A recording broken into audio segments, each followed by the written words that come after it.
Olá, bem-vindos a mais um programa Arte da Guerra com o embaixador Francisco Seixas da Costa, a quem peço desde já, embaixador, uma análise da nova Comissão Europeia, que podemos chamar a Comissão von der Leyen II, partindo do início, isto é, dos 4 meses, dos muito demorados 4 meses que foram necessários para chegar a um acordo que vamos ver se é ou não é periclitante. Qual é a sua ideia, embaixador? Bom, a sensação que existe para já, e o que o António sublinhou, é um pouco ridículo que num executivo para o qual é necessária uma certa legitimidade e uma certa capacidade de dar continuidade a dossiês, uma Comissão Europeia esteja pendente de uma eleição que se realizou em junho e que só entra em funções no dia 1 de dezembro. Quer dizer, é um pouco ridículo. Da mesma maneira, isso aliás aconteceu com a decisão do Conselho Europeu de nomear o Dr. António Costa para Presidente do Conselho Europeu, e também só toma posse no dia 1º de dezembro.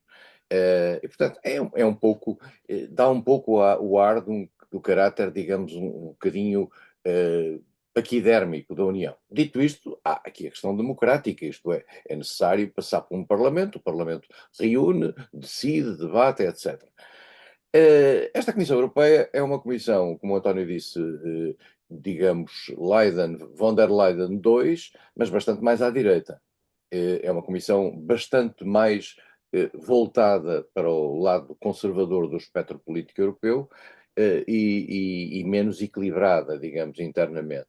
Mas isso tem a ver com os acordos que se fazem dentro do Parlamento Europeu e a Europa, no fundo, é o saldo daquilo que são as várias componentes. Como é sabido, na Europa criam-se, há partidos europeus, o Partido Popular Europeu é neste momento o partido dominante, já o era no passado, é o partido onde vem a senhora Ursula von der Leyen, que é da CDU alemã, não, e o segundo partido europeu é os socialistas, chamados socialistas e democratas, que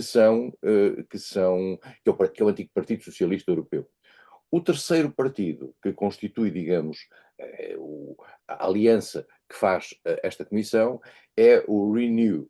O Renew é um partido liberal europeu que tem uma das figuras predominantes na Europa, que é o Sr. Macron, e que tem um papel importante porque agrega vários setores liberais dentro da Europa. Eh, Quem ficou de fora nesta equação são dois partidos, um já mais antigo, que é o Partido dos Verdes, e que tem uma importância grande em vários países europeus, mas não conseguiu ter votos suficientes para ter uma posição predominante e particularmente que se reflete isso sobre a composição da Comissão. E o outro é um partido bastante mais à direita, que é o ERC, que é o partido, digamos, tutelado pelo governo italiano da senhora Meloni e que agrupa várias fações de direita radical europeia, alguma extrema-direita e direita radical, depende de como a gente quiser definir isto. Esse partido, apesar de tudo, não está não está teoricamente na Comissão, mas a senhora van der Leyen, para poder eventualmente ter os votos desse partido, e já depois poderemos ver, vamos ter que ver como é que esses votos se distribuíram, ofereceu uma vice-presidência da Comissão a um candidato vindo daí, vindo da senhora Meloni, vindo dos chamados Irmãos de Itália, que é o partido da senhora Meloni, Fratelli d'Italia. E essa mão estendida à senhora Meloni significa aquilo que já temos aqui analisado várias vezes, que é a circunstância de Meloni vindo embora de um governo de extrema-direita, com a Liga de Salvini e a Força Itália, ter conseguido, pela sua postura face à Ucrânia, comprar a boa vontade da Presidente da Comissão Europeia e conseguir, digamos, um terreno de aceitabilidade e de normalização no plano europeu. E, portanto, esta comissão é uma comissão que, digamos, tem menos votos naquilo que a aprovou do que a primeira comissão de Ursula von der Leyen, É normal que isso aconteça, até porque a fragmentação deste Parlamento Europeu aponta nesse sentido e depois há sempre uma reação relativamente aos nomes que a Comissão aponta, mesmo da própria de vários partidos. Quer dizer, nós assistimos em Espanha que o Partido Popular Europeu é contra a nomeação da comissária, que aliás vai para vice-presidente da Comissão, Ribera. Vimos que em França uma das expressões, digamos, mais de extrema-direita, Marion Maréchal Le Pen, é contra o comissário indicado pela França e que também vai, que é Stéphane Séjourné, que é o antigo ministro dos Estrangeiros de Macron, e que também vai ter uma vice-presidência. Portanto, estamos aqui, aquilo que nós no passado achávamos interessante, nos tempos em que eu passei por essas áreas, que era ter um apoio ao comissário português, ao comissário.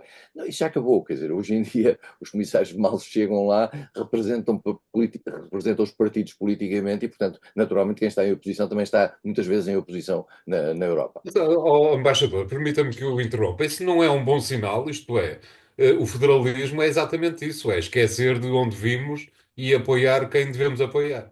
É verdade, mas o federalismo também tem outra constante que eu também estaria disponível a subscrever por baixo se isso. É que isto não é federalismo. É que a questão não é essa. O federalismo implica a criação de uma Câmara com representação equitativa dos Estados. E eu não estou a ver neste momento a Alemanha ou a França a ter uma representação numa Câmara por onde passará a legislação em que tem tantos deputados como Malta ou Chipre.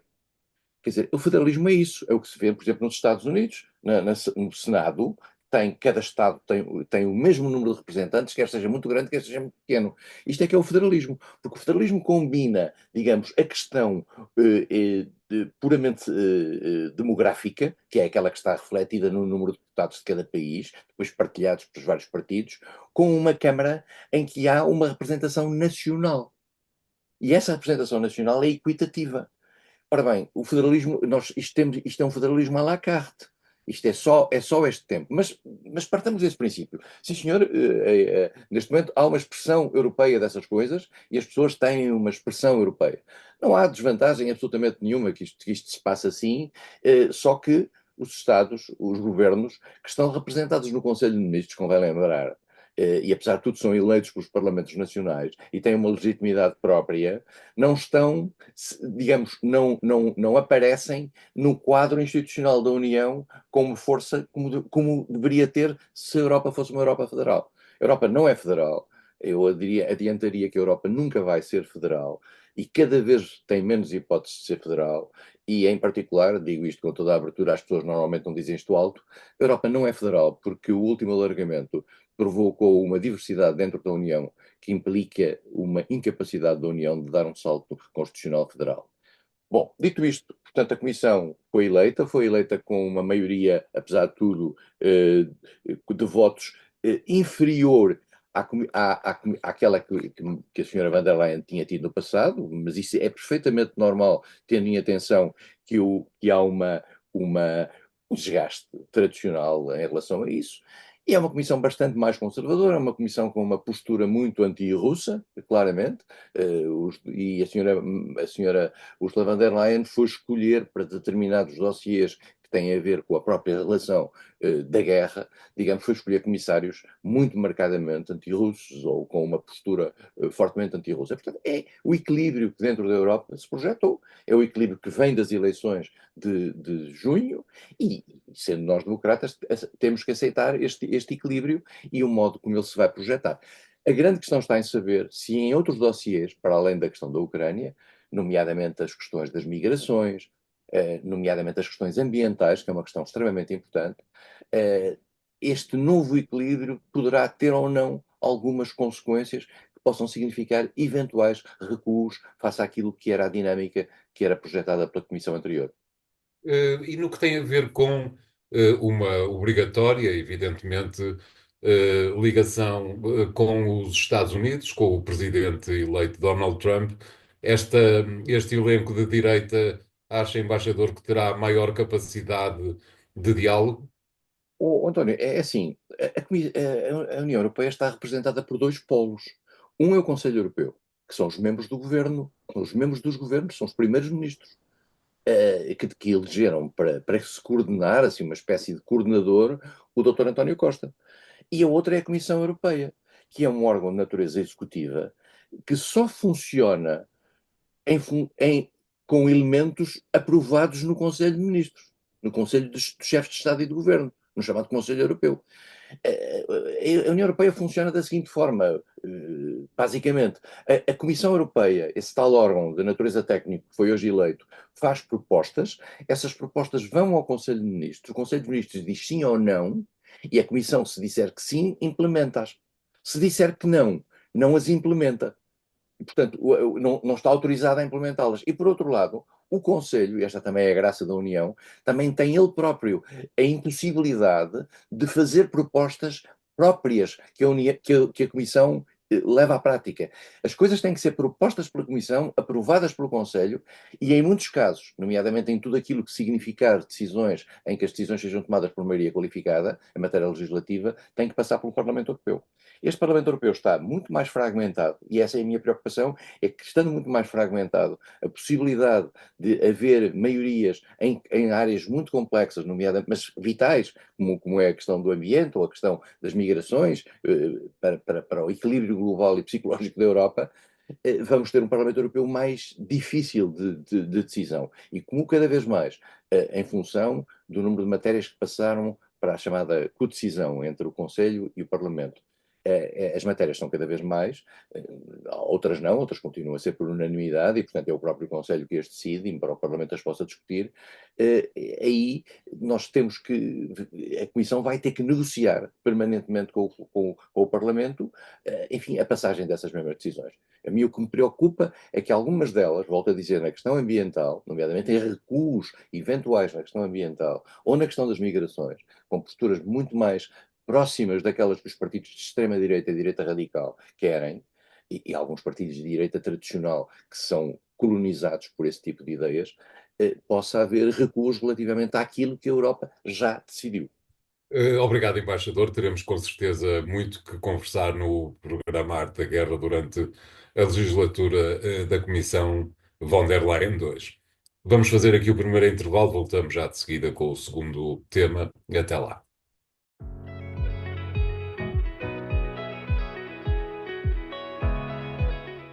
Bem-vindos à segunda parte da Arte da Guerra para nos mantermos na órbita da União Europeia e da Comissão. Para lhe perguntar, embaixador, como é que tem visto a crise na Alemanha, que é ainda mais antiga que a crise da criação da Comissão von der Leyen 2, e que aparentemente fechou, ou pelo menos está fechada uma das partes mais conflituosas, que tinha a ver exatamente com o partido do chanceler. Ao contrário do que muitos vaticinavam, Olaf Scholz vai mesmo acabar por ser candidato a chanceler nas eleições de fevereiro, o que para muitos é uma surpresa, dado que a sua popularidade é mínima. Acha que isto é suficiente? Estas duas coisas, a decisão do SPD e a decisão de antecipar as eleições, é suficiente para a Alemanha ultrapassar este momento mais difícil, embaixador? Não sei, e até porque as sondagens, como é sabido, havia um governo tripartido, chamado governo semáforo, que tem as cores vermelho, que era o Partido Social Democrata, verde, que eram os verdes propriamente ditos, e amarelo, que eram os liberais. Este governo tripartido, que foi negociado em 2019, na sequência das eleições de 2019, na Alemanha, essas negociações demoram sempre muitos meses para constituir governo. Se calhar a senhora van der Leyen também não fica desconfortada com estes meses todos, entre junho e dezembro, para constituir a comissão. Ela vem do Foi Partido Ministra da Defesa. da CDU, era Ministra da Defesa da CDU. Portanto, com a queda, digamos, dos cristãos-democratas, que são um partido de poder há muito tempo na Alemanha, a Alemanha tinha dois grandes partidos durante muito tempo e um partido mais pequeno, que era o Partido Cristão Democrata, que tem uma ala mais radical na Baviera, chamada CSU, o primeiro chama-se CDU, chama-se CSU, depois tem o Partido Social Democrata, que é o partido tradicional de Willy Brandt, etc., e tem os liberais. Os liberais é um partido normalmente bastante mais pequeno, mas que às vezes fazia ali um contrapoder ou até nomeava presidentes da República, que são eleitos dentro do Parlamento, vale a pena dizê-lo, na Alemanha.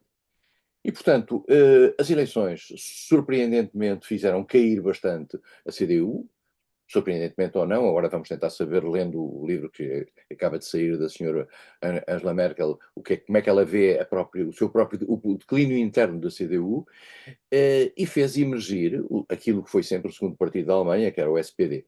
E o SPD com um líder que era um pouco inesperado, Olaf Scholz não era muito conhecido, surgiu, fez uma aliança com os verdes e com os liberais, que durou este tempo que não é muito, porque normalmente na Alemanha este tipo de coligações dura até ao fim. Costuma durar até nos 4 anos. Não durou. E não durou porque, entretanto, houve uma discussão de natureza programática que Olaf Scholz teve com o Ministro das Finanças, que era o líder, Lindner, que era o líder do Partido Liberal, que tentou impor determinadas coisas e tentou propor determinadas coisas, nomeadamente na política económica, que ofendiam os equilíbrios internos e, em particular, ofendia aquilo que era a postura do Partido Social Democrata e também dos Verdes. E, portanto, Olaf Scholz demitiu, substituiu esse membro do governo por um membro do seu próprio partido, o SPD. Não se sabe se vai ou não, em dezembro, apresentar uma moção de confiança. De todo modo, já estão apontadas as eleições para, creio, para 23 de fevereiro do próximo ano. Para estas eleições, há dúvidas sobre o que é que vai acontecer. O António referiu a recandidatura do Olaf Scholz, mas é preciso percebermos que o Olaf Scholz está na segunda, é neste momento o segundo nas sondagens, é o número 2, e já chegou a estar em número 3. E, portanto, o mais provável, digamos, cenário é o retorno da CDU, dos conservadores, cristãos-democratas, ao poder nas eleições. Depois aí põe-se um outro problema, saber como é que se vai fazer que ninguém hoje em dia na Alemanha faz governos de uma só cor. Portanto, vai ser preciso fazer uma negociação para criar um projeto de governo. As questões aí estão ainda muito divididas. E aí aparece a sombra da Alternativa para a Alemanha. A Alternativa para a Alemanha é um partido de extrema-direita que nasceu, eu diria, nas franjas mais direitistas da CDU, e que já vem de uma tradição de partidos de extrema-direita que existiram ao longo dos anos 50 e 60, com nomes diferentes, NPD, etc., e que no fundo também correspondem, neste lado do espectro, àquilo que se criou à esquerda do partido do SPD. À esquerda o SPD teve também cisões e foi criado o Die Linke, que é o grupo dirigido por Oscar Lafontaine, e esse Die Linke é uma versão de esquerda. Agora já há novos partidos na Alemanha também dessa área. Portanto, estamos a falar aqui de um espectro político que antigamente parte de dois grandes partidos e que agora, digamos, está extremamente fragmentado. Vamos ver o que é que vai acontecer. Tendo em atenção uma coisa muito importante, é que a Alemanha é um parceiro essencial no seio da Europa, nada se faz sem a Alemanha, mas também nada se faz sem um governo alemão sólido. Este governo teve uma solidez relativa e mesmo quando estava com a sua maior solidez, não foi possível encontrar uma relação útil e eficaz com o governo francês, e o eixo franco-alemão é conhecido sempre por ser um elemento fundamental da União, porque também na França Emmanuel Macron entrou em declínio. Esse declínio leva-o à realização de eleições que deram uma maioria desconfortável para ele e tem agora neste momento um governo com uma ameaça, fez um governo que está ameaçado de cair por virtude do orçamento. E portanto estamos aqui com uma situação europeia complicada. Na Alemanha, a Alemanha é um elemento fundamental, uma estabilidade na Alemanha é fundamental para a própria estabilidade europeia. E por isso mesmo, eu diria mesmo para o próprio poder que é dado às instituições europeias para falarem em nome da Europa. É preciso que os grandes governos europeus, estamos a falar em princípio do governo alemão e do governo francês, mas também estamos a falar do governo polaco, do governo italiano, do governo espanhol, que são os governos a seguir na ordem de poder sucessiva, depois da saída do Reino Unido, com o Brexit. É preciso criar aqui uma vontade de natureza política no seio do Conselho. Quem é que vai representar esta vontade de natureza política no seio do Conselho? O Dr. António Costa. E a questão está em saber é se, já aqui falamos várias vezes, eu dei a minha opinião, que é muito discutível e muito polémica, se aquilo que se passou aos últimos anos no âmbito das instituições europeias, que é uma espécie de rapto do poder, do poder dentro da União Europeia por parte da Comissão, pela senhora van der Leyen, em detrimento do Conselho de Ministros, que o Dr. Costa vai comprar uma guerra com a senhora Ursula von der Leyen. Eu, digamos, tenho dúvidas que ele o faça, mas vai ter que representar os poderes dos Estados-membros sentados à mesa do Conselho de Ministros. Falou no livro que Angela Merkel acaba de editar, embaixador, numa das partes daquilo que é conhecido, o livro creio que ainda não estará traduzido em português. Uma das partes diz Angela Merkel, não se arrepende da relação que criou entre a Alemanha e a Rússia, nomeadamente porque permitiu à Alemanha viver uma série de anos com o benefício de energia a preço de saldo, diria eu. Acha, embaixador, que o facto de Angela Merkel ter escrito isto nesta altura, exatamente numa altura de crise na Alemanha, é um recado para o próximo governo? Bom, a senhora Angela Merkel explica, ao que parece, nós estamos todos sem ler o livro, eu li extratos também, mas Exatamente. que não se arrepende das decisões que foi tomando ao longo do tempo, nomeadamente relativamente à imigração, nomeadamente relativamente à questão da crise das dívidas soberanas, etc. Os alemães arrependeram-se tanto depois da Segunda Guerra Mundial que ainda estão numa ressaca relativamente a arrependimentos. Portanto, agora não tem espaço para grandes arrependimentos. Já se arrependeram do que foi o período do tempo da extrema-direita no poder na Alemanha e da criação do governo nazi. E, portanto, a partir daí a Alemanha é um país democrático e é um país com um grande sentido de responsabilidade, na minha opinião. Faz as suas decisões em função, naturalmente, dos interesses nacionais alemães. Alguns desses interesses nacionais confrontam-se com a realidade dos factos e a circunstância de depois o resultado dessas opções poder ser lido de maneira diferente pelos seus contrapartes. Aquilo que se passou em relação à dependência criada face à Rússia em matéria energética é uma coisa que hoje é muito discutida na Europa, e mais do que isso, e a Alemanha teve que retropedalar e deixar que alguns lhe afundassem o pipeline Nord Stream 2, calando, curiosamente, digamos, a sua indignação relativamente a um investimento tão importante como tinha sido aqueles. Mas, enfim, a gente sabe que quando são os amigos a cortar-nos na casaca, nós não podemos fazer muito. Obrigado, embaixador. Vamos ficar por aqui na segunda parte do programa. Voltamos já de seguida com o terceiro tema. Até lá.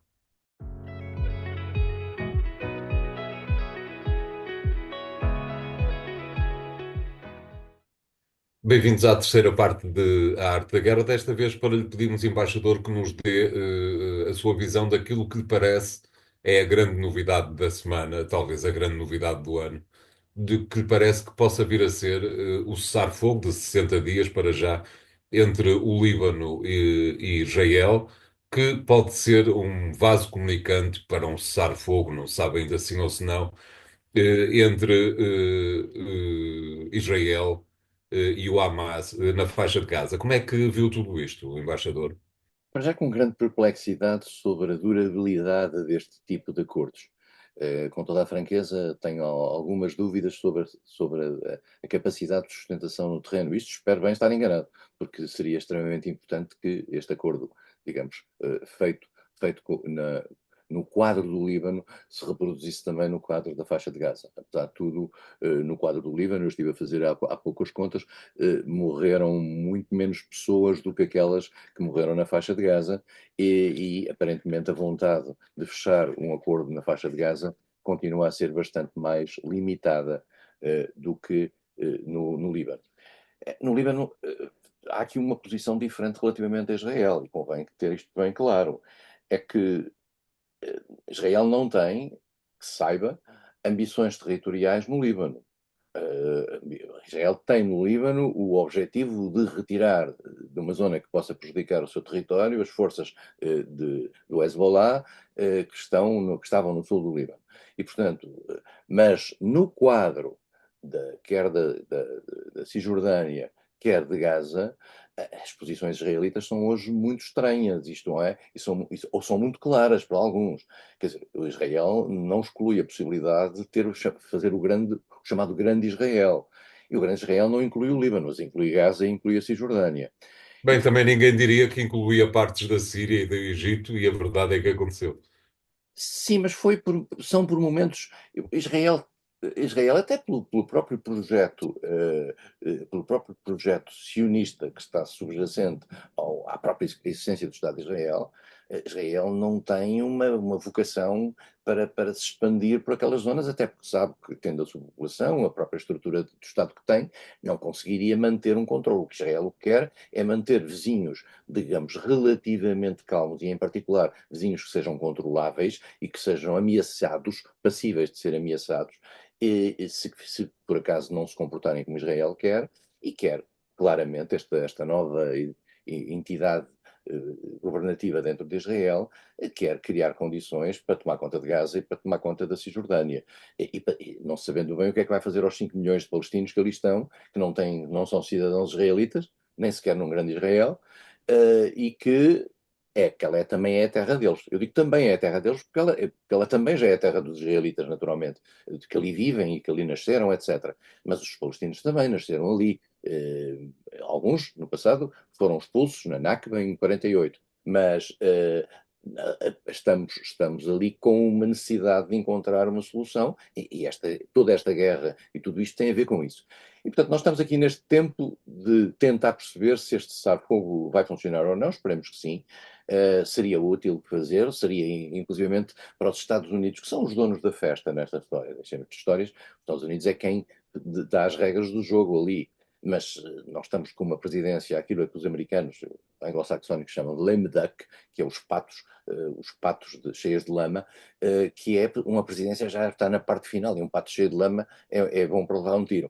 E os americanos estão já na parte final. Joe Biden está na saída, e mais do que isso, tem a seguir uma administração que não vai fazer seguramente uma continuidade àquilo que são as ações desta administração. Vai fazer uma mudança radical, tendo em atenção que a administração Trump tem uma natureza completamente diferente. E por isso mesmo vamos assistir a isso, vamos assistir muito provavelmente a iniciativas por parte de Biden neste período final, neste mês e tal que tem à sua frente, mas não acredito muito que, a menos que essa iniciativa seja subscrita, e essa subscrição tem que ser feita diretamente de Trump para Netanyahu, por Trump, e isso é muito complicado fazê-lo, porque no fundo, ao fazê-lo estaria, em primeiro lugar, a antecipar coisas que ele pode fazer e dos quais pode querer tirar vantagens políticas, e ao deixar fazer Biden, ficaria o seu antecessor com, digamos, uma cartada positiva.